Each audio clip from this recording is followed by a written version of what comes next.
webinar, go ahead and get comfortable with the interface. What I want you guys to do is at the end, when we get done, I'll give you a few minutes to ask questions and things like that. And you can put the questions in the Q&A section, put them in the Q&A section. Don't put them in the chat, because I won't see them if they're in the chat, but I'll see them in the Q&A section. So go ahead and start chatting amongst each other, and I'll get a chance to see who's in here. Hey, Nakia, how are you? Good to see you, sister. God bless you. All right, so let me give you guys the reason why we're here and why we're doing this special session in the Black Business School.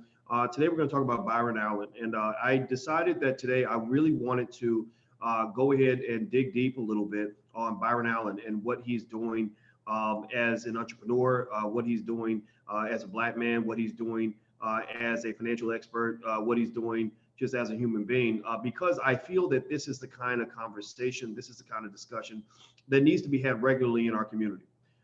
You know, you guys saw the other day, we had Powernomics Thursday. You know, Dr. Claude Anderson is one of our faculty in the Black Business School. You can't get faculty like Dr. Claude Anderson at any university on earth. You can't get Claude Anderson Powernomics at HBCUs. You can't get Claude Anderson Powernomics at Harvard. You get it here at the Black Business School, because our number one focus, our primary focus, our only focus, our sole focus, our top focus, our leading focus, our primary number one, like most deliberate focus is Black wealth. Solving the Black wealth equation in America has been my life obsession, and that is one that I have solved. Now that we've solved it, it's a matter of implementing these ideas. That's all it is. It's not even a matter of figuring out the solution. I know the solution. Well, the solution starts with what we teach in the Black Business School, what we teach your children in our Black Business School for Children. It starts with the Black Core of Three. The Black Core of Three says that Black people should educate our own children, create our own jobs, and support Black businesses. Also, the three pillars of wealth, the three ways that people get rich in America, pretty much come down to stock and bond investing, real estate investing, and entrepreneurship. So therefore, entrepreneurship, stock and bond investing, and real estate investing should become a second religion for your family. Like, that should literally become the new Black religion, the new church. Have economic church, so that your children are better at investing and wealth building than they are at football, basketball, and all these other things, rapping and dancing and all these other things that we do that don't ever put money in our pockets. You got to learn how to make money. And so the last piece I'll throw in there is when you saw Dr. Claude Anderson here for Powernomics Thursday, one of the things he brought up is that you know, if he when he goes on the Breakfast Club, I said, when you go on the Breakfast Club next month, I said, if you had 5 minutes to talk to 10 million Black people, what would you say that they should focus on? What would be the first thing you'd say? He said, it's the acquisition of resources that will make the difference for us. It is the acquisition of resources that matters the most. So everybody who's watching, I want you to type one word in the chat. Type the word resources. Resources is our word for the year. Resources will be our word for the century. Resources will be our word for life, our word for the decade, our word of the month, every month. Resources, resources, resources, resources. That means that your number one goal, if you want to become a wealth builder, if you want your children to get ahead, if you want your family to win, if you want to be on top, if you want to have real power, is to commit yourself and your family and your children to the acquisition of resources. Now, what does that mean? What does it mean to acquire resources? That means you get out there and you buy you some land, if you can, whenever you can. There's programs out there. We got programs in the Black Business School that teach you how to buy property, how to buy investment property. We have entire investment groups set up that are buying property right now. We have the Black London Asset Acquisition Council, which came out of the Black Business School. We have financial Juneteenth investing seminars that come from everywhere. I have thousands of people in my stock market investing program. So the acquisition of resources starts with land and property, stocks and bonds. I talked to you guys on the Black Financial Channel, which is an asset that we own. That's a resource that we created, theblackfinancialchannel.com, which is a daily African-American oriented Black news website that basically focuses on daily financial news from a Black perspective. So make sure you also subscribe to theblackfinancialchannel.com, because that is yet another resource that we built that reaches hundreds of thousands of people, where basically we talk about financial news on a daily basis. You want to consume that information all the time. The third piece, what else does the acquisition of resources mean? Starting businesses. Every Black family should have a family business. If you have a family business, say something. Shout out the name of your family business. Say something about the name of your family business. Who in here has a Black family business? Does anybody in here have a Black family business? Let me know if you have a Black family business.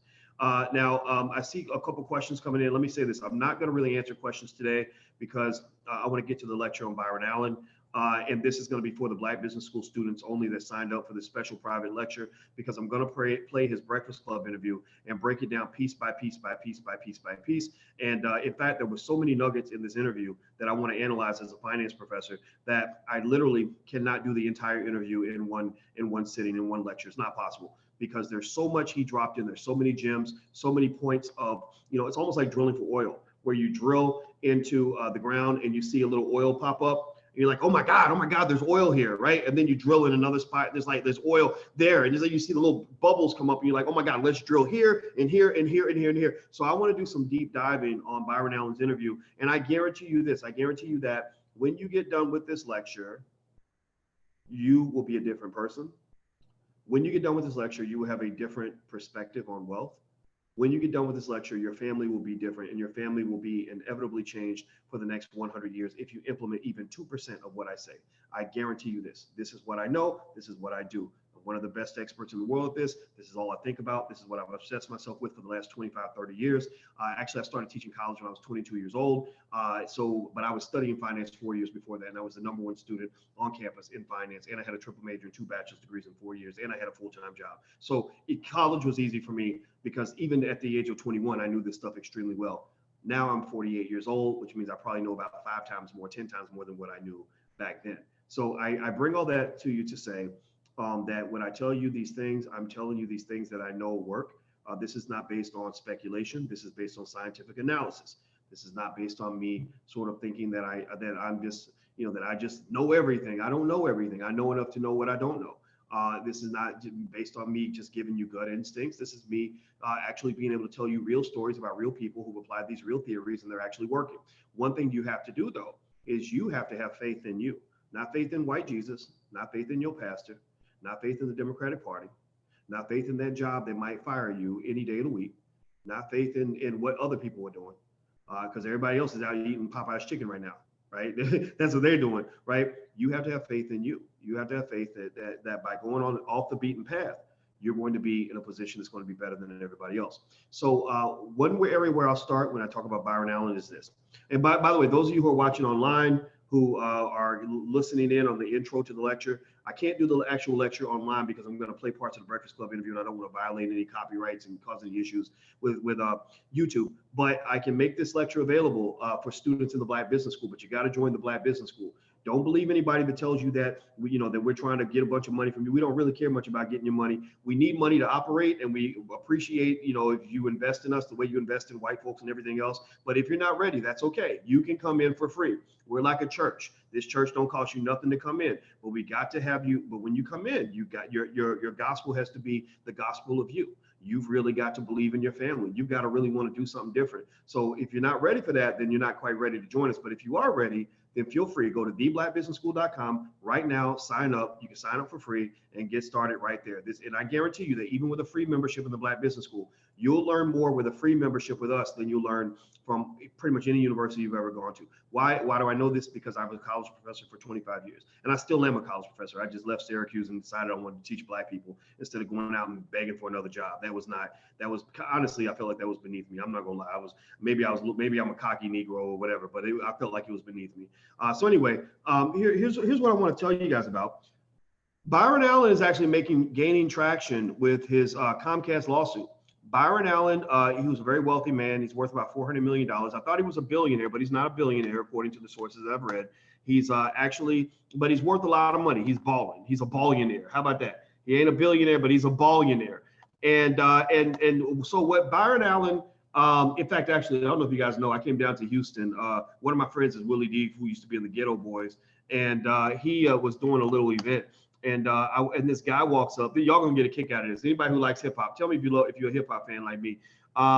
This guy walks up and he says, "Hey," I say, "Hey, how you doing, man? Nice to meet you." He's like, "Nice to meet you, Dr. Watkins." I'm like, "So what's your name, man?" He said, "I'm Troy." I said, "Troy, really?" I said, "So what do you do, Troy?" He said, "Oh, I used to be a rapper." I said, "Really? You got any songs I heard about, Troy?" And he said, "Yeah, I did a song. I had the chorus, wanna be a baller, shot caller, 20-inch blades on the Impala." Anybody remember that song? Yeah, so anyway, I met him yesterday, and I thought that was kind of cool. So Byron Allen is not he's not a billionaire, but that's okay, right? He's a ballionaire. He's a baller. He's definitely got money. He's worth about 400 million. He's gonna be a billionaire. He's well on his way. Very smart man, doing great things. Love this guy. Think he's awesome. All right, now here's what he's doing right now that's very disruptive and very interesting. I'm curious to see how this plays out. He's suing the hell out of Comcast right now. He's suing Comcast for $20 million, and he's bucking the civil rights tradition by doing this. He's bucking the tradition because basically he circumvented the civil rights guardians of the Black community. You know, he circumvented the typical channels where kind of like Kanye West did that, actually. I mean, sometimes to be successful in this world, you got to go around the system. You got to go around the predefined pathway, and Byron Allen did that. So what he did was he circumvented the civil rights leadership, and some might say misleadership, by basically suing Comcast for $20 million after they, or 20 billion, not million with a M, billion with a B. And he's suing them because he felt that African Americans were left out of the game when Comcast formed this merger with NBC Universal. And I just love the lawsuit. I think it's great. And I love the fact that he is speaking on the issue in a way that is politically incorrect. He's not trying to fit in with any sort of predefined agenda. He's trying to, except his only agenda is wealth and power. And that's the agenda you got to be on. You got to be on the power agenda. Don't get on the, sure, okay, you got the gay agenda. If you want to be a part of that, that's fine. You got the feminist agenda. If you want to be a part of that, that's fine. You got the immigration agenda. If you want to be a part of that, that's fine. You got the Democratic Party agenda. If you want to be a part of that, that's fine. But here's the agenda I need you to put at the top of your list. I need you to put the Black agenda at the top of your list. And the Black agenda, as Byron Allen understands so well, is that is highly connected to the Black economic agenda. One of the things that Byron Allen brings up in this Breakfast Club interview, as I break this down for you guys that are in the Black Business School, is he basically says that Dr. King, he starts his conversation on the Breakfast Club off by saying that Martin Luther King, according to Coretta, was killed because he started talking about the money. He started talking about the dollars and cents. He started the Poor People's Campaign. Anybody remember that? The Poor People's Campaign. And he said, we've come to Washington to pick up our check. And then like, oh shit, we got Negroes coming here picking up checks. What are we going to do? They asking for money. They asking for the real power. They ain't asking for social integration no more. They ain't asking to sit at the same lunch counter anymore. He's not asking, he's not gonna let us beat him upside the head with a baseball bat so he can shop at Macy's anymore. He really wants the real money. He wants the power. We got to get this guy out of here. And that's why Dr. King got killed, And so when I thought about that, when I read about that, I kind of laughed. I don't know if y'all remember in the Joker movie when Jack Nicholson played the Joker, and there's a part where he said, "Where did they get a load of me?" So when anybody remember that? Well, there was I felt that way when I read about this, when I understood why they went after Dr. King, and I thought about how much I know about finance and wealth and how many Black people I can reach and all these other things. I said, "Where did they get a load of me?" Right? Where did they get a load of me? Because I literally am so pumped about the fact that we as Black people have finally figured out the keys to our empowerment. And the keys are very, very basic. It starts with that word resources. It also goes back to the diaspora. On the 6th, actually, I'm flying to Ghana with billionaire Mike Roberts, and we are going to go explore Ghana. We're going to go around Ghana, talk to people. And my goal is to go there and figure out how we can communicate and work together to acquire, what's the word? Resources. How do we form business relationships? How do we form trade channels? And I will bring that back to you, and I will tell you guys what I'm seeing over there. And I'm going to record as much as possible and document it so you can use this as an educational tool and a preparation tool for your family. Because let me just tell you all this. I think as Black people, we need to get prepared for economic warfare. And what I like about Byron Allen is that he is prepared for economic warfare. He's going to war with Comcast. I support him all the way through. And here's what's interesting. This is a recent development that actually occurred that I thought was great. It says less than a week. This is from Deadline. Less than a week before Comcast and Department of Justice lawyers will face off against Byron Allen in the Supreme Court in the Entertainment Studios bosses $20 billion discrimination lawsuit against NBC Universal. A prominent member of Congress now wants the telecommunications giant brought down to size. Quote, Comcast has enjoyed the largesse, as has the cable industry in general, of the African-American and other minority communities, and has reached such prominence that it now regards these communities with a cold, callous corporate insensitivity that is stultifying, arrogant, harmful, and intensely painful, writes Representative Bobby Rush, who apparently did better than I did in English class, because that's a beautifully written sentence. Good for you, Mr. Rush. I love it. He's right out of Chicago, right where I live. So thank God we got some Black person in Congress actually saying something that means something. So he wrote this in a letter last night to Comcast CEO Brian Roberts. Now, similarly, here's more quotes from the letter. It is my belief that the Comcast Corporation needs to be broken up. That's scary for them. They're like, oh, wait, hold up. We ain't used to this. This is tough talk coming from a Negro, right? We used to paying y'all off with a bucket of chicken and some Wendy's coupons. And y'all talking about billions. You playing tough right now. He says, it is my belief that the Comcast Corporation needs to be broken up, declares the long-serving Illinois Democratic congressman who sits on the influential Energy and Commerce Committee and chairs its Consumer Protection Subcommittee. Similar statements by presidential hopeful Senator Kamala Harris. Okay, there you go. See, now let's just pause for a moment. You guys know that we are incredibly hard on accountability for the Congressional Black Caucus. I have personally on this platform on many occasions lovingly reminded each of you that my perception is that most of the Congressional Black Caucus is worth about as much as a used condom or like old watermelon seeds. Like literally, they're pretty worthless. This half empty water bottle has more value in my world than the Congressional Black Caucus half the damn time, because y'all know they're up there doing some old buck dancing. So given that we are always brutally honest when they're not doing the right thing, when they're not doing anything significant, I think it's important that we give them credit when it's due. I will say, as I'm reading this, Kamala, Cory Booker, Bobby Rush, they're coming together to kind of help out with this. And I think this is great. I really like this. I actually like this initiative. Why? Well, because I believe that what's going to happen out of this, what can occur out of this, is that Comcast is going to become very sensitive to the lack of ownership of African Americans in media and their presence on Comcast various cable networks. And I think that will be good for the world. I think that's a good thing. I don't ever plan to have a channel on Comcast. I don't know if that's what they're going to happen. I don't even want that to happen. I don't care about that. I'm happy with my platform, but I'm happy to see other Black people getting opportunities, and I hope that we create a few Black billionaires out of this. That to me would be a touchdown for us, as long as you ain't out there selling out. So similar statements by presidential hopefuls Senators Kamala Harris and Senator Cory Booker and other members of Congress. Representative Rush is dismayed that Philadelphia-based Comcast, in its battle with Allen, has gotten in bed with the Trump administration to force a potentially pivotal change to Civil War era past civil rights enhancement. This is a bad sentence. A pivotal change to Civil War era past civil rights enhancing legislation in the case that is to be heard before the 9 justices on November 13th. While Congress doesn't directly have the power to shatter corporate empires, they certainly have the power to hold hearings, which, these hearings, man, I don't know if y'all have seen these hearings. Dr. Boyce organized a protest in front of the Supreme Court. Todd, I would do that. I would do that if I were a, sign carrying, hold hands march and sing "We Shall Overcome" type of Negro, but I'm just not. I don't protest that way. I don't do that. That's just not my thing. I'll support you, but that's not. That's just no. Anyway, let's keep going. Let's see here. While Congress doesn't have the power to shatter corporations, they have the power to hold hearings, issue subpoenas, and shine a very bright spotlight on the likes of Roberts and Comcast. Of course, such a spotlight can put pressure on the executive branch to take action too, regardless of it is a Republican or Democrat in the White House. This is terribly written. This article, the grammar, my God.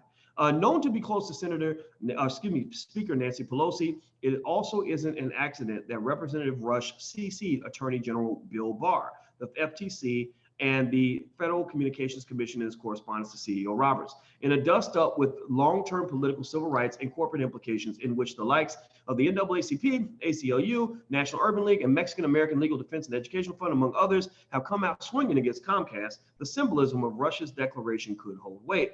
Quote, Comcast actions today call into question why it signed a memoranda of understanding on diversity with the Asian American Justice Center, East-West Players, Hispanic Association on Corporate Responsibility, Japanese American Civil Citizens League, Media Action Network, National Association of Advancement of Colored People, National Action Network, blah, blah, blah. There's a long list. The contradictory nature of its legal argument leads me to believe that these memoranda were signed merely for political expediency. Now, one thing that I am deeply concerned about, one thing I'm a little bit concerned about here is they're kind of doing the same, they're playing the same game. It sounds like they're going that same direction of that civil rights game that they go into. When Black people create something for Black people, because Black people have had a unique experience in this country, Black people are the ones who built America through our labor.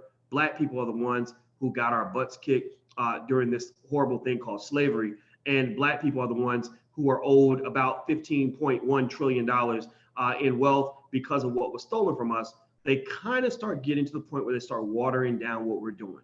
One thing I like about Byron Allen's interview with the Breakfast Club is he made it clear that when he talked to Senator Obama at the time, sorry, he was president actually. He was senator becoming president or president who had just been a senator. It was something like that, around 08, around that time. He said that he told Obama, you know, we want you to do something for black people. And Obama said, yes, we've got things in place for minorities. He said, no, black people. And I think that's very important. I think that distinction needs to be made. So when they start adding in and just laying out a bucket list of all these different, you know, civil rights groups, I start getting worried because the biggest beneficiaries of civil rights up until this point have actually been white women. So if they really want to impress me, keep it black initially anyway, and make sure that black people are at the top of the list in these conversations, because black people are the ones who were hit the hardest. We are, you know, there is something to be said about the conversation about foundational black Americans, the fact that we did build this country. Now, I'm not trying to be nationalist or to exclude people from other countries. I told you guys I'm going to Ghana. I believe deeply in connecting with the diaspora and engaging in trade around the world. That should be our long-term strategy as a people. But at the same time, we got to have conversations about black people, period, in terms of what is owed to us. Right now, I'm feeling like Riley on the Boondocks. Remember when he wrote that letter to Santa? And he wrote, "Dear Santa, you are a blank, blank, blank."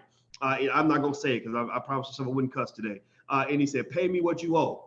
Pay me what you owe. So I think for black people, there is a debt. We know that there's a debt. And I think that we should never let them forget that there's a debt, and we should let them know that we should be the first ones to be paid. That's how corporations actually create their capital structure. They have a hierarchy of who gets paid first. They, you know, the bondholders might be at the top, along with, or the banks and the bondholders are up here. And then after that, you got different classes of equity holders, right? The stockholders get paid after the bondholders get paid. So if you're a debt holder, typically you're going to get paid. But if you have senior debt, that's going to get paid before the junior debt. And maybe the bondholders have a stipulation where they get paid before the banks. And then after that, the equity holders get paid. And even among the equity holders, you have different tiers, different classes of stock. So black people, it's okay for everybody else to get paid, but black people should be paid first. And black people are typically the ones who are paid last. And I think it's very important that we talk about this, we make this public, and we make sure that we're not forgotten in the midst of all this stuff. Because I don't like it when people start taking over things and hijacking it and taking it away from its original source. But I do like what Byron Allen is doing. I think that he's proven himself to be one of the most dangerous men in corporate America. And I just think it's a wonderful thing. And I think that the community can benefit from this lawsuit. And I think it's awesome that he's doing this. Now, what I'm going to do is, those of you who are watching online, I'm about to shut down because I have to talk to the students now. We're going to, in the students, we're doing a special lecture where I'm going to pull out the Byron Allen Breakfast Club video, chop it up. We're going to stop. I got about 20 spots I want to stop and analyze with you guys. And we're going to break it down so we can deeply understand the wealth implications of what he said, how to apply these ideas, the deeper implications, the subtext, the deeper context of everything that's being laid out there. And you can apply it to your families. If you guys want to participate in some of our Black Wealth conversations that we have in the Black Business School, all you got to do is go right now to theblackbusinessschool.com, that's theblackbusinessschool.com. Talk to one of our specialists about joining with your family. We have a Black Business School for children at blackmillionairesoftomorrow.com. That's blackmillionairesoftomorrow.com. Bring your kids, bring your wife, bring your baby mama, bring everybody, because Black wealth has to be the #1 priority for us in this century as we work to accumulate resources that will put us on top so that we can accumulate or achieve our goal of Project 2070. Project 2070 says that I believe that if we continue on this trajectory, that by the year 2070, Black people can actually take the lead on economic empowerment. We can take the lead on financial literacy. We can take the lead on family wealth creation. We can become what the Jewish community is right now, except better, because, you know, Black people, we always add that extra sauce, and we're just kind of unique. Our DNA is very unique, so it can't nobody really compete with us. Y'all know what it is. Okay, guys, so please, if you're watching online, hit the thumbs up button. I'm about to let you guys go. I can't let you hear the lecture here because I'm about to play this, and YouTube has these little bots that pick up copyrighted video content. So I'm only going to do this with the students, but I really love this interview so much that I want to break it down. And I know you guys were expecting me to be on the Breakfast Club. I talked to Charlamagne a lot, and it just didn't work out this time, but it's going to happen soon. I promise you I wasn't making it up. I've been on there 4 times. I'm going to go on there again. just not right now. But Dr. Claude Anderson will be on there before me, which is actually really important. It's really important it's more important that he gets on than me. I've been on there 4 times, but I need him to be on there because if we expose the world to Powernomics, it's like drinking gin and juice for the first time, I guess. I never had it before, but literally, if you get Black folks exposed to the idea of freedom and power and economic intelligence and the ability to make massive amounts of money for your children and grandchildren, there ain't no Black people gonna walk away from that. They're not gonna walk away from that. Even the haters gonna love you for that. So hit the thumbs up button before you go. Hit the thumbs up button, and I'll see you guys soon. So have a good day. All right. So everybody inside the school, just stay there for a minute. I'm detaching real quick.